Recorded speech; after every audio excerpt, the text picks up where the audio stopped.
Hello नमस्कार। आज हम लोग जो है मनसबदारी प्रथा के बारे में, मनसबदारी सिस्टम के बारे में जानेंगे। पहला शब्द आता है मनसब।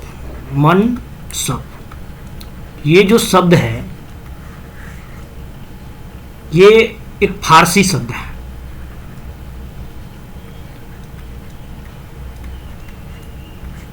फारसी शब्द है और इसका अर्थ होता है, इसका अर्थ, मनसब का अर्थ होता है पद या श्रेणी। पद या श्रेणी। और मुगल साम्राज्य में मनसब से तात्पर्य ये था कि पद स्थिति, उसकी पद की स्थिति क्या है, पद की ओहदा क्या है। जो बादशाह जो है अपने अधिकारियों को प्रदान करता था। इस प्रथा की उत्पत्ति प्रारंभिक तुर्की मनसबदारी प्रथा की उत्पत्ति जो है, उत्पत्ति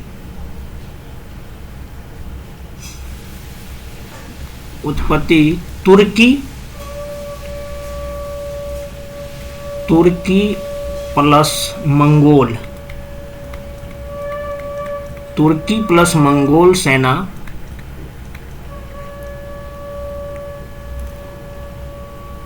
का जो दशमलवात्मक संगठन था उसमें देखी जाती है। दशमलवात्मक संगठन में देखी जा सकती है। पद या श्रेणी के अर्थ वाले मनसब शब्द का प्रथम उल्लेख जो है ये अकबर के शासनकाल में, अकबर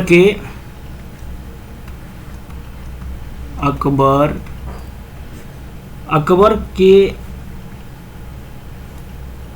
शासनकाल में, अकबर के शासन के 11वें वर्ष,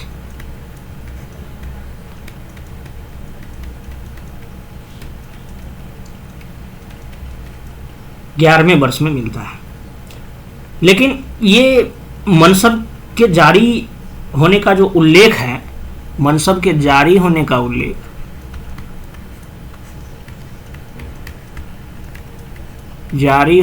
उल्लेख ये तो पहले से है।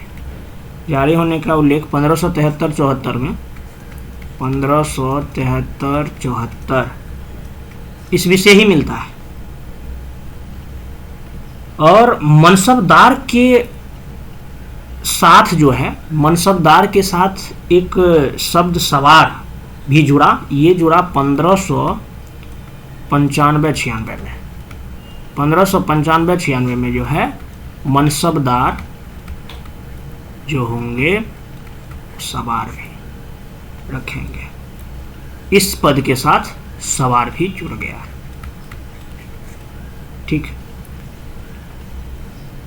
उसके बाद एक शब्द देखने को आपको मिलेगा मनसबदारी प्रथा में, जात। जात, तो ये जात जो है, जात मनसबदार की एक स्थिति था जो प्रशासकीय पद श्रेणी से प्राप्त होती थी। उसका वेतन भी उसी अनुपात में, उन वेतन सूचियों के आधार पर जो कि उस समय लागू थी, निर्धारित होता था। जात। सवार जो था, सवार श्रेणी से बात किया जाता है जो कितना सैनिक दल एक मनसबदार को बनाए रखना है, इसके लिए उसे कितना वेतन मिलेगा, इसका निर्धारण प्रचलित वेतन क्रम की सवारों की संख्या से गुना करके होता था। सवार एक यूनिट की बात कर सकते हैं। ठीक है। आईन, जैसे आईने ए अकबरी में जो है, आईन ए अकबरी में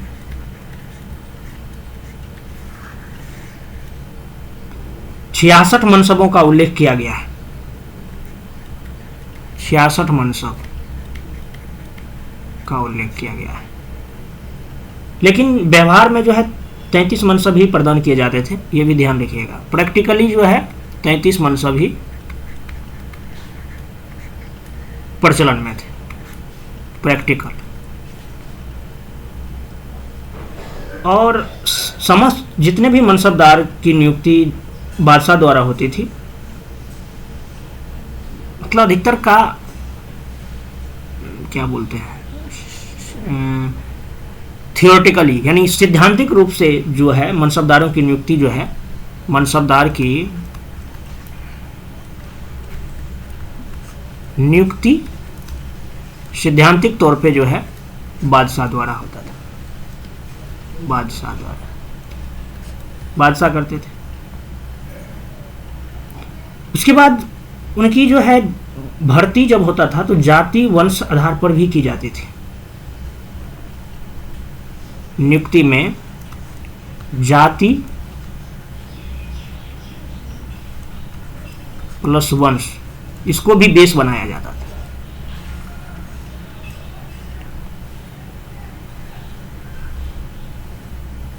योग्यता भी था, लेकिन जाति वंश को भी आधार बनाया जाता था। योग्यता तो मैंडेटरी था ही,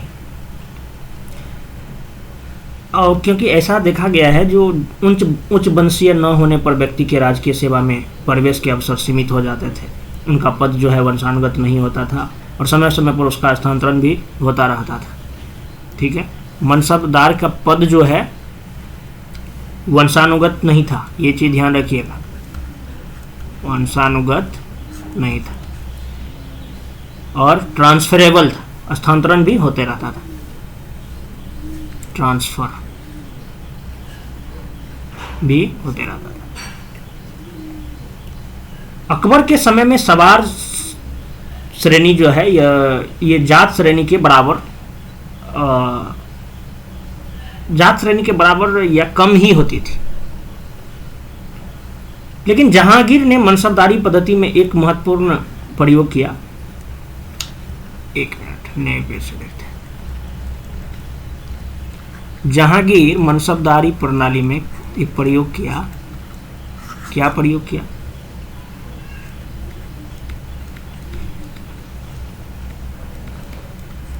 दारी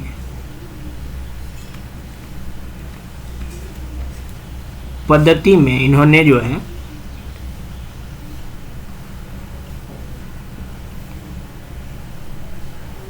एक नया प्रयोग किया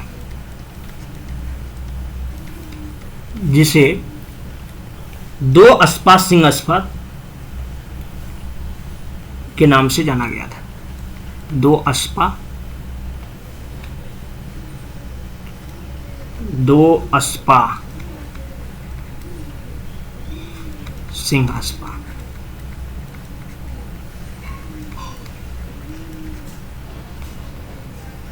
ये अस्पा, अस्पा मतलब घोड़ा, अश्व, दो अश्व और तीन अश्व श्रेणी के नाम से, अर्थात दो अश्व, दो अश्व और तीन अश्व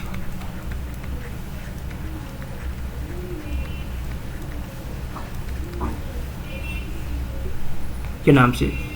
मेनली इसके अंतर्गत जो है जात में वृद्धि किए बिना जो है सवारों की संख्या में वृद्धि की जाती थी, ये नए प्रयोग। और दो अश्व व तीन अश्व श्रेणी को सवार श्रेणी का ही भाग माना जाता था। सवार श्रेणी का ही भाग जो है दो अश्वा और सिंह अश्वा को भी माना जाता था। दो अश्व तीन अश्व श्रेणी प्राप्त करने वालों का वेतन तथा सैनिक जिम्मेदारी दोनों ही जो है डबल हो जाते थे, दोनों ही दो गुना हो जाते थे, डबल। दो अश्वा में मनसबदारों को जो है अपने सवार पद के दुगुने घोड़े रखने पड़ते थे। दो अश्वा में दो गुने घोड़े, और सिंह अश्वा में मनसबदारों को अपने सवार पद के सिंह अश्वा में तीन गुने घोड़े रखने पड़ते थे। ये चीज ध्यान रखिएगा, दो गुने तीन गुने घोड़े रखने पड़ते थे। ये जहांगीर के काल में। फिर हुआ क्या, शाहजहां के शासनकाल में जो है इस व्यवस्था में जो है ये मनसबदारी पद्धति में इस दो अश्वा सिंह अश्वा जो था इसमें और सुधार किया। इसमें जो है जमा और हासिल के अंतर को कम करने के लिए मासिक अनुपात में छमाही और तिमाही के आधार पर जागीर की व्यवस्था की। मासिक अनुपात में, उसी में सुधार किए नए प्रयोग में, मासिक अनुपात में छमाही, मासिक अनुपात में छमाही, छमाही प्लस तिमाही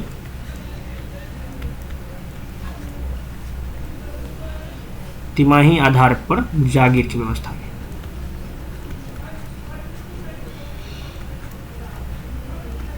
जागीर व्यवस्था, ठीक है। और यह जो व्यवस्था था नगद वेतनों पर भी लागू की गई, और जिसके बाद जो है, जिसका ही परिणाम रहा कि मनसबदारों के वेतन, सुविधा और कर्तव्यों में जो है कमी आ गई। शाहजहां के टाइम में मनसबदारों की व्यवस्था में थोड़ा कमी आई है, ऐसी बात की गई है। अब बात करते हैं औरंगजेब की। बात टाइम में क्या था इसका। औरंगजेब के टाइम में मनसबदारी प्रथा जो है, इनमें मनसबदारों की संख्या, औरंगजेब के टाइम में मनसबदारों की संख्या जो है, इसमें इतना वृद्धि हुआ है कि उन्हें देने के लिए जागीर नहीं बची। इसे जो है बेजागिरी कहा गया, ठीक है ना। मनसबदारों की संख्या बहुत ज़्यादा बढ़ गया था, तो उसे जागीर देने के लिए नहीं था, तो इन सबको जो बढ़ा था उसको बेजागिरी भी कहा जाता है। अगर ऐसा कुछ रहे तो देख लीजिएगा, ठीक है। उसके बाद जो है, अच्छा, सबसे अधिक मराठा मनसबदार जो है ये औरंगजेब के पास ही था, ये भी ध्यान रखिएगा। सबसे अधिक मराठा मनसबदार ये औरंगजेब के पास थे, औरंगजेब के समय ही थे। मराठों की, वैसे मनसबदारी व्यवस्था में मराठों की नियुक्ति जो है शाहजहां ने अहमदनगर अभियान से शुरू किया था। मराठों की नियुक्ति जो है मनसबदार के रूप में शाहजहां शुरू किए थे जब वो अहमदनगर के अभियान पे गए थे।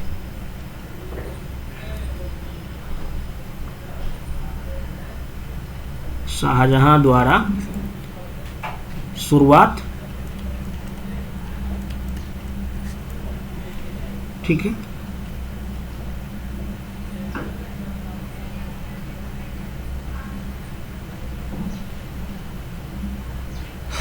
उसके बाद और जो है, और कुछ तो नहीं था। हाँ, एक चीज ध्यान दीजिएगा, मैं निम्न अस्पा क्या होता है? दो सैनिकों के बीच एक घोड़ा होता था, तो उसको निम्न अस्पा बोलेंगे। दो, इसको लिख लीजिए, दो सैनिक के बीच एक घोड़ा, से निम्न अस्पा बोलेंगे। उसके बाद यक अस्पा,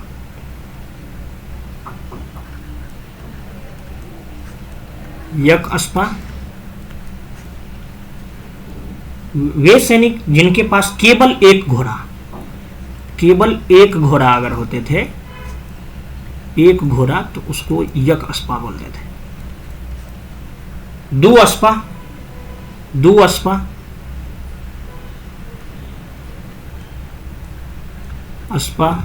तो दो से दो समझ में आ रहा है ना, जिनके पास दो घोड़े होते थे, जिनके पास दो घोड़ा। और सिंह अस्पा जो है, सिंह अस्पा, इसका मतलब जिनके पास तीन घोड़ा होता था। ये चीज याद रखिएगा। क्लियर बात, ठीक है। मनसबदारी व्यवस्था। अब हम लोग मिलिट्री सिस्टम भी देख लेते हैं, मुगल कालीन सैन्य व्यवस्था पर एक नजर डालते हैं। हेडिंग डालिए, मुगल कालीन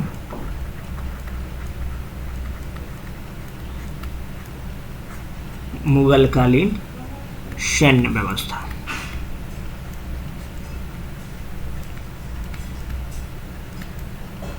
मुगल कालीन सैन्य व्यवस्था, military system in Mughal period. Mughal काल में जो सैन्य व्यवस्था था, सैन्य तंत्र पर आधारित थी, एक मजबूत सैन्य तंत्र पर। और मुगल बादशाहों ने जो है, अगर भारत पर इतने लंबे समय तक शासन किया है तो इसके पीछे निस्संदेह जो है, मतलब क्या, निस्संदेह आप कह सकते हैं, जो सैन्य शक्ति की दृढ़ता के अतिरिक्त सुसज्जित और मजबूत, मतलब दृढ़ता तो साथ ही था ही, इसके साथ जो है सुसज्जित और मजबूत सैन्य व्यवस्था भी था। लगभग अगर आप देखें तो सभी मुगल बादशाह ने अपने मुगल सेना का संगठन जो है कुशल तरीके से किया था। मुगल काल में सेना के 4 भाग में विभाजित थे। सेना 4 भाग में विभाजित थे। कौन कौन भाग थे भाई?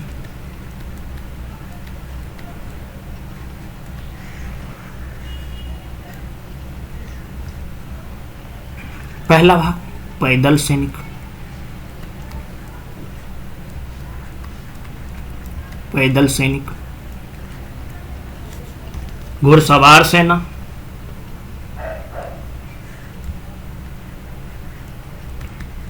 घुड़सवार सेना, उसके बाद तोपखाना,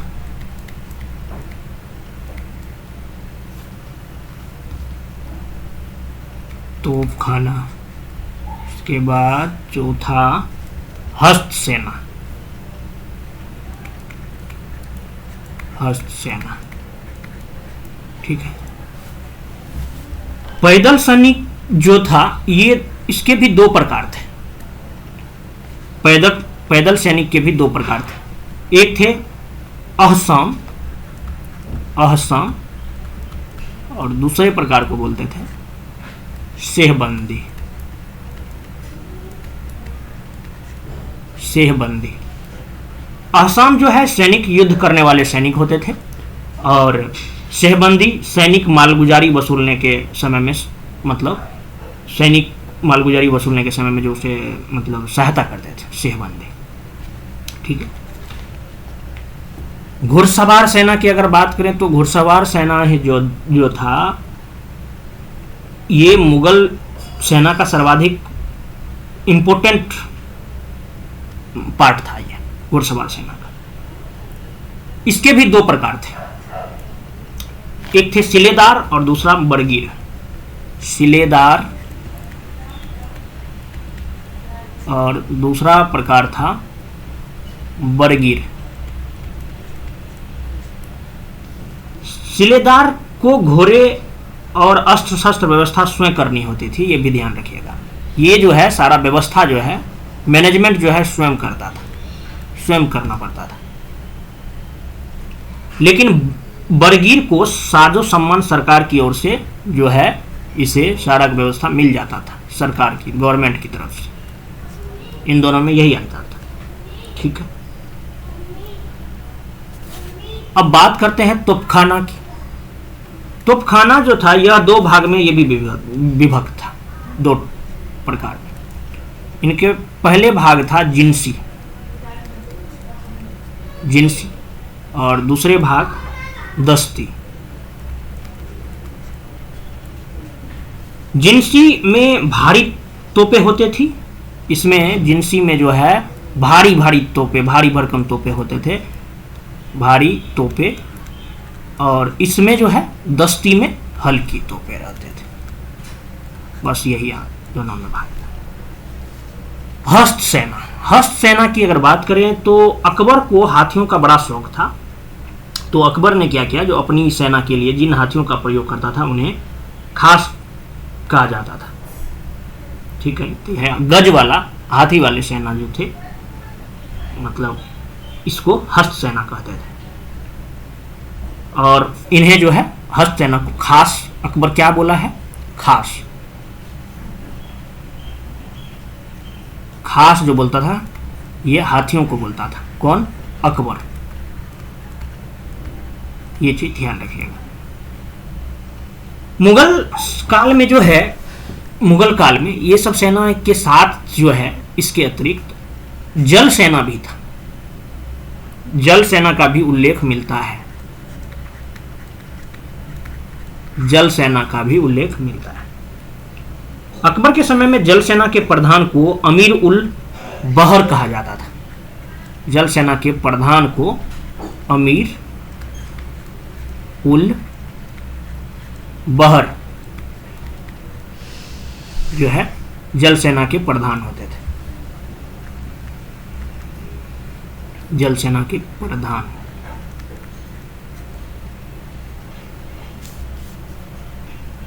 और सारा कुछ देख लिए, तोपखाना भी देख लिए।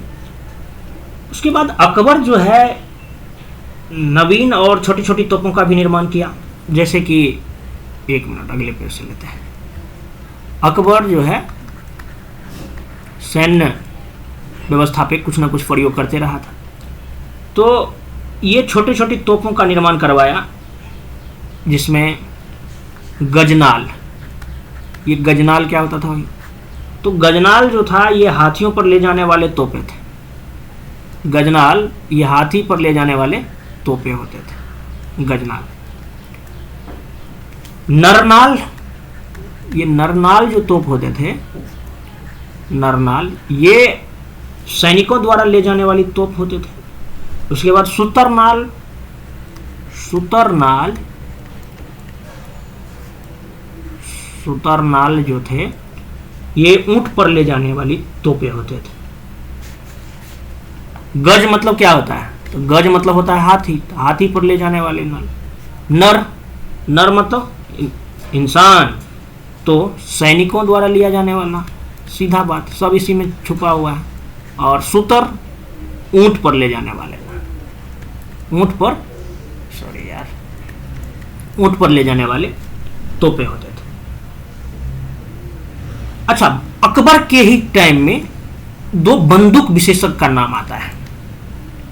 बंदूक विशेषज्ञ, विशेषज्ञ कौन थे ये बंदूक विशेषज्ञ? बंदूक विशेषज्ञ थे कबीर, उस्ताद कबीर और हुसैन। बंदूक विशेषज्ञ जो थे अकबर के टाइम में वो थे उस्ताद कबीर, उस्ताद कबीर प्लस हुसैन, इनका नाम आता है। उस्ताद कबीर जो थे ये तोप में बड़ा उस्ताद का काम करता था, विशेषज्ञ था उसका। और हुसैन जो थे ये बंदूक को लेकर के ज्यादा थे। ठीक है, मनुची ने भी मुगल तोपखाने के प्रभारी के रूप में कार्य किया था, ये भी ध्यान रखिएगा। तोपखाने के प्रभारी के रूप में अगर सवाल पूछा जाए, तोपखाने के प्रभारी के रूप में जो है मनुची, मनुची के बारे में आप पढ़ चुके हैं। ठीक है, मनुची ने भी जो है मुगल तोपखाने के प्रभारी के रूप में कार्य किया था। ठीक है, तो ये हो गई मतलब सैन्य व्यवस्था से रिलेटेड, मिलिट्री सिस्टम से रिलेटेड सारे बात। अच्छा, अगर छोटे छोटे बातों को हम लोग देखें पॉइंट बना करके, जो और क्या होनी मतलब मुझे जानना चाहिए, तो बाबर और हुमायूं ने जो है हिंदू से जजिया और मुसलमानों से जकात नामक कर वसूला था। ये बात ध्यान रखिएगा, ये काम दोनों ने किया था, बाबर प्लस हुमायूं, इन दोनों ने क्या किया, जजिया, जजिया, जजिया हिंदू से लिया जाने वाला कर था, और मुसलमानों से इसी टाइप का कार्य था जकात, ये मुसलमान से।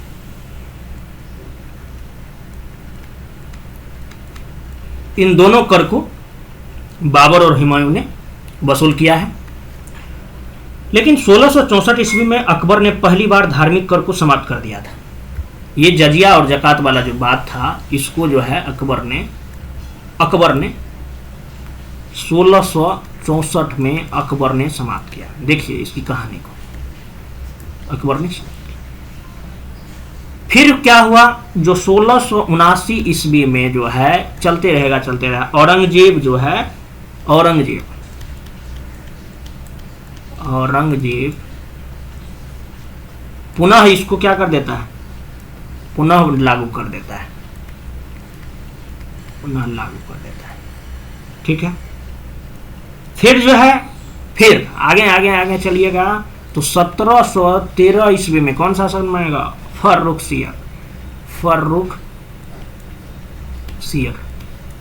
सियर जो है, फिर इसे पुनः लागू हुआ, फिर समाप्त किया है इसने, फिर समाप्त। अगर लास्टली देखा जाए तो 1720 ईस्वी में जो है मोहम्मद शाह जो है, मोहम्मद शाह रंगीला जिनका भी नाम था, इसके शासन काल में जो है अंतिम रूप से इसे समाप्त हुआ है, अंतिम रूप से समाप्त हुआ है जजिया। ये बात याद रखिएगा, हर एग्जाम में पूछा जाता है, ठीक है। क्लियर बात, ये जजिया से रिलेटेड बात था। अब एक बात और ध्यान रखिए, जकात जो था ना, जकात ये मुसलमानों से उनकी संपत्ति की राज्य द्वारा सुरक्षा करने के एवज में जो है, मतलब 2.5% संपत्ति का कितना हो गया, 2.5%, 5% होता है 1/20, यानी 2.5% हो गया 1/40। संपत्ति का 40वां भाग जो है की दर से जो है कर वसूला जाता था। लेकिन मुगल बादशाहों द्वारा इस कर को केवल जो है इंपोर्ट या क्या बोलते हैं, एक्साइज ड्यूटी, सीमा शुल्क के रूप में ही लिया जाता था। लेकिन अकबर ने जकात कर को समाप्त कर देता है, लेकिन औरंगजेब जो है इसे पुनः बहाल कर देता है। अकबर जो है इस जकात को समाप्त किया है, लेकिन औरंगजेब क्या किया, औरंगजेब फिर से स्टार्ट किया। ध्यान रखिए, जजिया की बात कर दिए, जकात की बात कीजिए। अच्छा, एक नाम आपको और आएगा, वो नाम आएगा खम्स या खुम्स जो थे, ये युद्ध में लूट का माल होता था। ये लूट का धन होता था,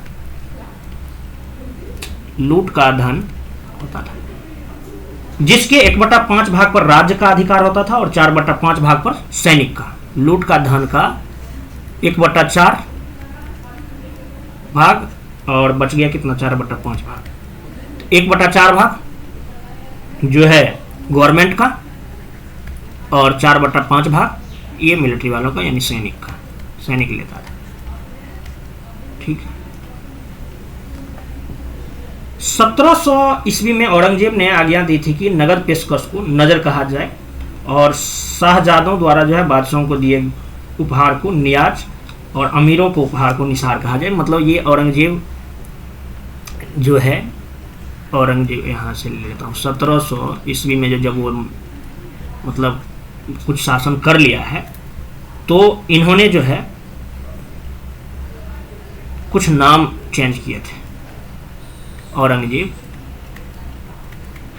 सवाल पूछा जाता है, इसीलिए मैं ये पॉइंट टू पॉइंट बताना शुरू किया। फिर आपको नगद पेशकश को 1700 ईस्वी में औरंगजेब ने नगद पेशकश को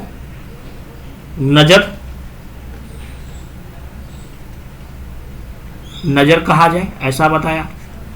उसके बाद जो है शहजादों द्वारा बादशाह के को दिए जाने वाले जो उपहार होते थे उसको इन्होंने नियाज कहा है, नियाज।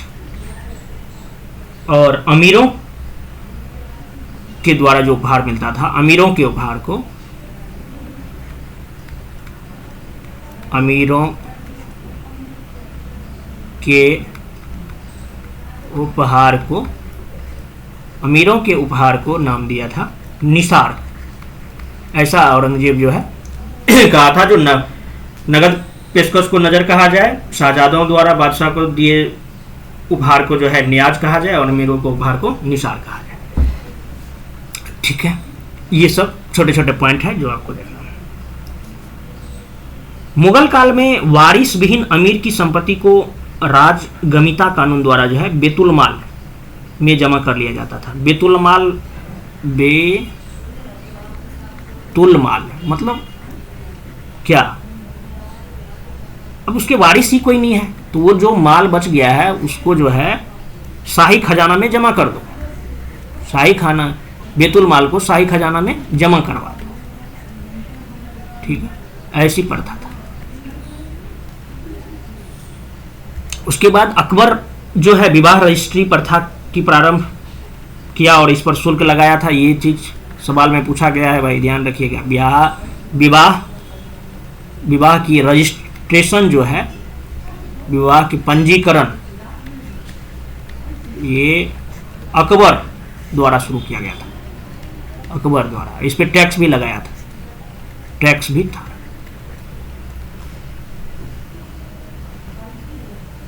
जहांगीर जो है अपने शासनकाल में तमगा नामक एक टैक्स होता था, इसको जो है इन्होंने, हालांकि हम आपको बता चुका ये सब, तमगा नामक टैक्स को समाप्त किया था जहांगीर। एक और वर्ड आप सुनेंगे, जोर तलब। जोर तलब जो होता था, ये भू राजस्व की अदायगी न करने वाला जो क्षेत्र होता था, जहां से भू राजस्व नहीं मिलता था, जिस क्षेत्र से, उसको जो है जोर तलब बोलते थे। भू राजस्व नहीं प्रदान करने वाला क्षेत्र। उसके बाद एक वर्ड आप सुनिएगा, नाबूद। नाबूद जो है, ये नाबूद जो जमीन प्रति भूमि हम समझते हैं, बस वही, यानी जिस जमीन पर खेती ना हो उसको नाबूद बोलते थे। तकाबी बांटा था, पता होगा, याद होगा थोड़ा बहुत। तो तकाबी जो है ना, ये बीज, औजार, पशुओं को खरीदने के लिए किसानों को दिया जाने वाला जो, मतलब सीधा बोलिए ये लोन था, लोन यानी ऋण, तकाबी। उसके बाद एक और शब्द सुनिएगा आप, जाबीताना। जाबीताना, ये जाबीताना जो थे, ये भूमि की पैमाइश पर जो है प्रति बीघा एक दाम की दर से जो है किसानों के द्वारा राज्य को दिया जाने वाला एक जाबीताना टैक्स था। ये टैक्स था। ठीक है। जमा मतलब होता था एस्टीमेट रेवेन्यू, जैसे अपने लोग भी करते हैं ना, बजट जो बनाते हैं तो एस्टीमेट वाला जानते हैं, एस्टीमेट ही रहता है वो। तो वहाँ पे जमा अगर बोल, मुगल काल में जमा वर्ड जो है ये एस्टीमेट रेवेन्यू की बात करता था। Estimate revenue. ठीक है। हासिल, वास्तविक वसूला गया राजस्व जो होता था उसको हासिल बोलते थे, टोटल हासिल। एग्जैक्ट जो रहता था। और बेतुल माल जो बता दिया। अच्छा था, बेतुल माल के बाद जो है एक वर्ड आता है बलूतदार का। बलूतेदार जो था, ये महाराष्ट्र के गांवों में ग्रामीण सेवकों को जो है 12 बलूते या अलूते कहा जाता था। ग्रामीण सेवकों को बलूतेदार, ग्रामीण सेवकों को किस एरिया में? महाराष्ट्र वाले इलाका में ग्रामीण सेवकों को। ठीक है। ये सब कुछ पॉइंट था जो कि कहीं एग्जाम में टपक जाए तो आप उसको, मतलब मुझे तो जितना भी एग्जाम था उस समय जो वर्ड आया था वहीं से कलेक्शन है, मैंने आपको बता दिया। धन्यवाद, फिर मिलते हैं नेक्स्ट लेक्चर में।